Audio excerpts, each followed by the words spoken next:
My question is for the Minister of Finance. Across Canada, provincial programs that supplement the incomes of seniors pay their benefits automatically based on last year's income tax return. In BC, Alberta, Saskatchewan, Manitoba, Ontario, Quebec, New Brunswick, and Newfoundland, if you're over 65 and your income is under the program's threshold, then the money is advanced to your account, or the check is mailed to you. But in Nova Scotia, by contrast, in order to get the Seniors Care Grant, you have to make an application. Will the Minister of Finance table for this House the number of seniors in Nova Scotia who were eligible for the Seniors Care Grant last year, but who did not receive it because they didn't make an application?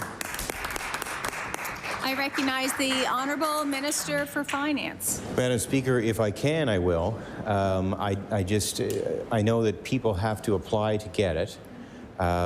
Typically, what I would say for the benefit of the House is whenever we can, we try to partner with the federal government so that we can use Canada Revenue Agency to distribute whatever the benefit is, because then we don't have to do it. We don't have to spend the resources and the time to do it, and it's usually more efficient means of getting the benefit to them.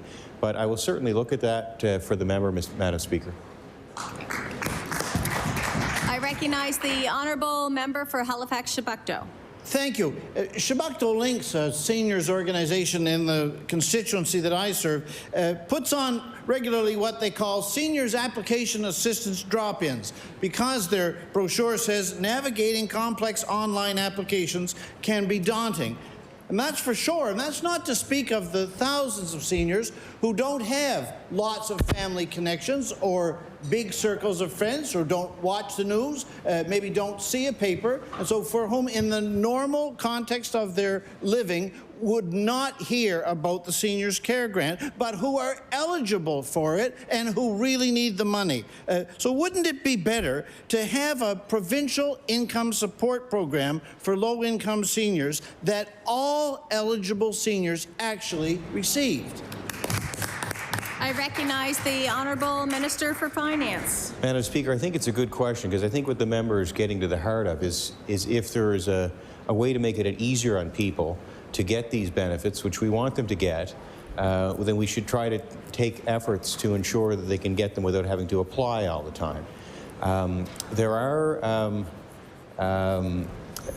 some improvements I've seen, I know, with the Seniors Care Grant and the heating assistance rebate, where people, if they've applied online the year previous, they can get a reminder that it's available to them again. So I think those things are good.